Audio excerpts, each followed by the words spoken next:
Bismillahirrahmanirrahim.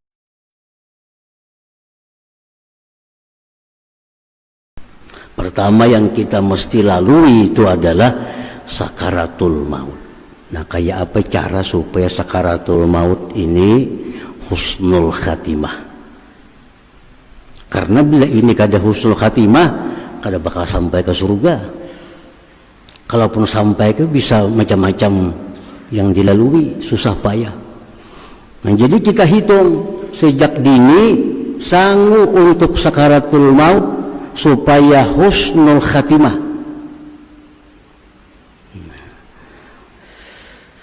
Bagaimana Rasulullah sallallahu alaihi wasallam mengajarkan kepada kita?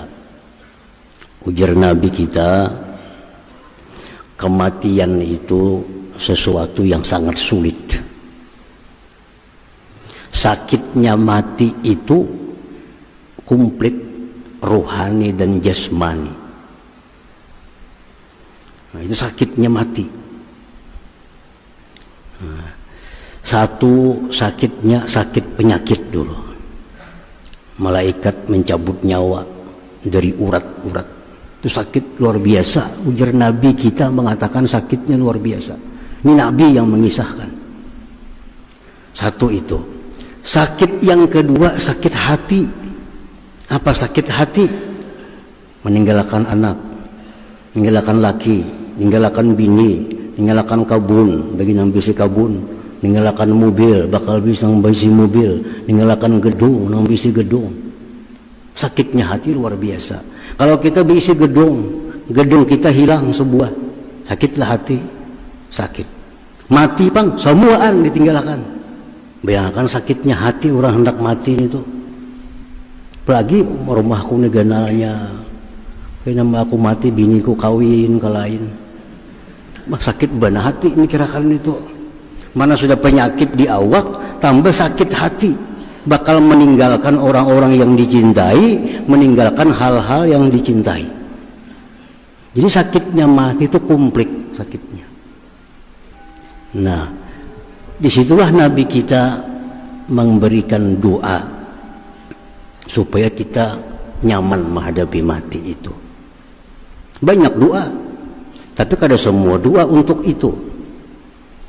Nah, Rasulullah dalam sebuah riwayat menyebutkan beliau berdoa, Allahumma a'inni 'alal maut wa hawwinhu 'alayya. Ini doa dipakai Nabi. Allahumma a'inni 'alal maut, ya Allah tolonglah aku menghadapi kematian. Wa hawwinhu 'alayya, dan mudahkan itu mati atasku. Ini doa dibaca Nabi. Allahumma a'inni, ya Allah tolong aku 'alal maut menghadapi mati. Wa hawwinhu 'alayya, mudahkan mati itu atasku. Nah, kalau kita takutan menghadapi mati, baca doa nih. Kada takutan, kada baca, kada apa-apa. Mun asa takutan mati, baca doa nih. Allahumma a'inni 'alal maut wa hawwinhu 'alayya. Kada bisa bahasa Arab, bahasa Indonesia. Ya Allah, tolonglah aku menghadapi kematian dan mudahkan itu kematian atasku. Nah, itu doa. Yang kedua, menghadapi sakaratul maut itu, ujar Nabi kita, akhbarani Jibril, aku dikabarkan oleh Jibril, anna la ilaha illallah unsul muslim inda mautih, bahwa la ilaha illallah teman penghibur kita waktu kita mati. Jadi dua itu sekada-kadanya persiapan kita yang kita perhitungkan sejak sekarang untuk menghadapi sakaratul maut itu. Pertama doa, yang kedua perbanyak la ilaha illallah. Perbanyak la ilaha illallah. Supaya apa? Karena la ilaha illallah ini akan menjadi teman menghibur kita pada waktu sakaratul maut. Bini kada kau menghibur, laki kada kau menghibur, anak cucu kada kau menghibur lagi. Yang bisa menghibur kita waktu sakaratul maut hanya satu, la ilaha illallah. Nah, jadi kalau kita beramal la ilaha illallah berapa sehari, itu kan di waktu sakaratul maut dia akan muncul menjadi penghibur kita, penentram hati kita menghadapi malaikat maut itu. Nah, jadi ini bekal yang mesti kita siapkan untuk menghadapi kematian. Yang kedua yang mesti kita hadapi, mesti kita jumpai, fitnatul qabri, fitnah kubur. Kubur itu fitnah, kubur itu ujian. Sempit, gelap gulita, banyak cacing, banyak ulat, ada ular macam-macam. Belum lagi munkar nakir, belum lagi himpitan kubur. Nah, kalau kita kada persiapkan itu sejak sekarang, pasti kesusahan masuk kubur. Kenapa? Karena kita kada pernah membiasakan masuk kubur. Kita kada pernah membayangkan kubur itu kayak apa. Tapi Nabi menyatakan bahwa kubur itu, ujar Nabi, tempat yang paling sulit. Kalau di situ kita kada punya persiapan, kada punya bekal yang khusus untuk kubur, kita kesusahan. Dihimpit kubur, datang malaikat munkar nakir yang luar biasa menakutkan. Menakutkan munkar nakir. Nah, lalu apa Rasulullah mengajarkan kita untuk bekal khusus menghadapi fitnah kubur ini? Rasulullah menyatakan, man qara'a suratal muluk kulla lailah lam yadurruhul fattan. Siapa-siapa yang membaca surah muluk tabarak tiap-tiap malam, dia akan selamat dari fitnah kubur. Nah, baca surah tabarak kulla lailah, tiap-tiap malam baca itu, maka kubur kita akan luas, kubur akan terang, munkar nakir akan bisa kita jawab, himpitan kubur akan dicegah oleh surah muluk itu. Jadi orang-orang bahari mengamalkan tabarak itu persiapan untuk alam kubur. Persiapan alam kubur. Yang mana surah-surah lain di Al-Quran fungsinya tidak demikian. Surah Waqiah bagus tapi kada untuk kubur. Surah Yasin bagus tapi kada untuk khusus kubur. Yang untuk kubur ini surah muluk. Tabarakalladzi biyadihil muluk. Itu tiap-tiap malam kita siapkan juga bekal itu. Nah, yang kedua, Nabi mengatakan, menganjurkan untuk menghadapi kubur itu doa berlindung dengan Allah. Allahumma inni a'udzubika min azabil qabri wa min azabin nar wa min fitnatil mahya wal mamat wa min fitnatil masihid dajjal. Doa di tasyahud akhir biasa. Nah, itu doa supaya kita selamat dari azab kubur. Karena kubur pasti kita lalui, pasti kita masuki. Kalau kada ada persiapan, kita akan susah.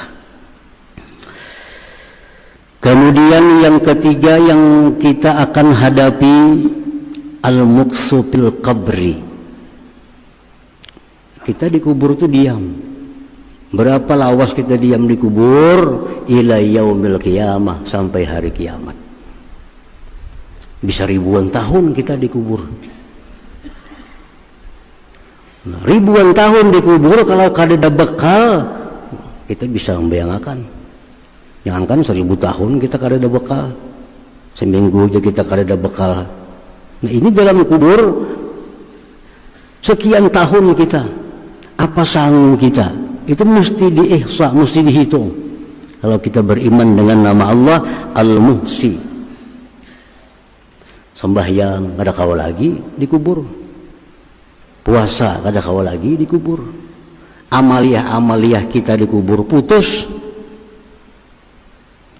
Nah, Rasulullah mengajarkan, "Idza mata ibnu Adam in qata'a amaluhu illa min salas." Jadi Nabi, bila mati manusia putus sudah amal, kada bisa berbuat apa-apa lagi. Kita dalam kubur membaca la ilaha illallah, kada jadi pahala lagi. Dalam kubur membaca salawat, kada jadi pahala lagi, karena bukan zamannya taklif. Di kubur itu bukan zamannya kita dibebani untuk sesuatu. Nah, jadi dalam kubur itu putus sudah amal, kada bisa apa-apa kecuali 3 hal. Nah, 3 hal nang kada putus terus mengalir ke dalam kubur, walaupun kita sudah meninggal, terus datang dalam kubur. Sedekatin jariyah, sedekah jariyah.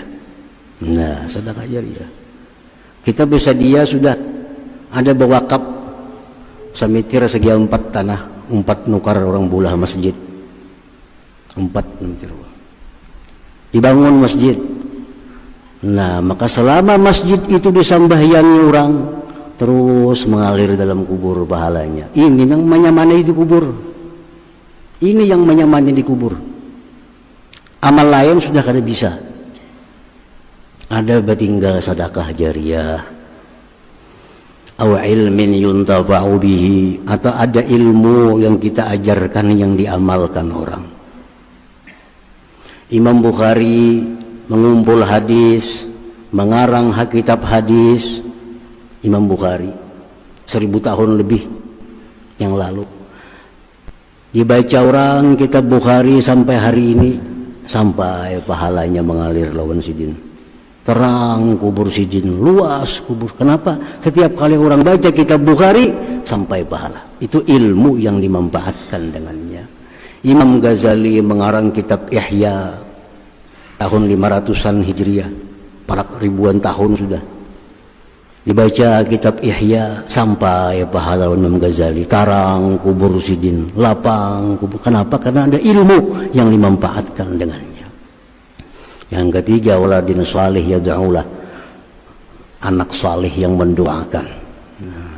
Abahnya dalam kubur, anaknya yang berdoa, ya Allah ampuni dosa abah mama, ya Allah rahmati kubur abah mama, lapangkan. Nah, karena ini anak saleh, doanya diijabah Allah, nangkui tentarang kuburnya, lapang kuburnya. Nah, kalau kita bersiap-siap untuk dalam kubur, antara 3 nih, baik ketiga-tiganya bagus lagi. Ada sedekah jariyah, ada ilmu yang dipakai orang, ada anak saleh yang mendoakan kita. Maka selama itu jalan, dalam kubur pun dapat nikmat, dapat rahmat dari Allah Subhanahu wa ta'ala. Yang keempat yang pasti kita lalui menuju surga itu adalah mahsyar, lapangan berhimpunnya seluruh makhluk manusia dari Adam sampai hari kiamat kumpul. Nah, mahsyar. Di situ kada ada warung. Kada ada warung. Di situ kada ada orang berjual apa-apa.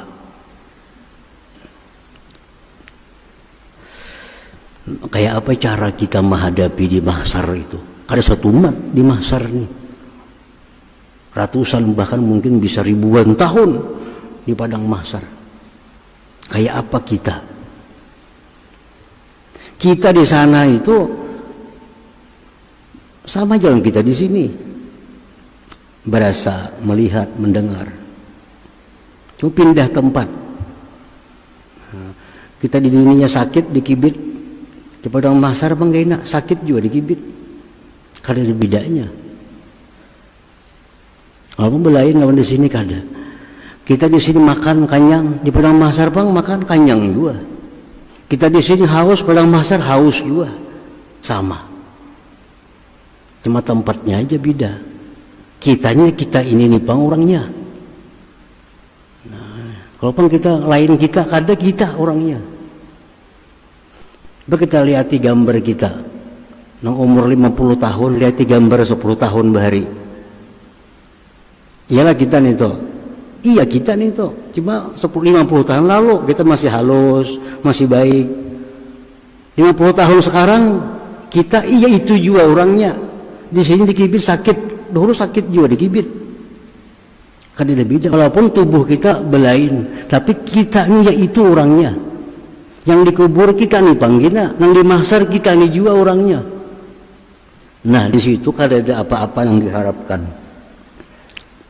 Rasulullah SAW mengajarkan kepada kita untuk bersiap-siap menghadapi padang mahsyar kayak apa supaya jangan haus, jangan lapar, jangan bertelanjang di situ. Kan kapannya sudah hancur. Kapan hancur? Lalu Rasulullah bersabda, ujar Nabi, man kasa fid dunya lillah kasahullah.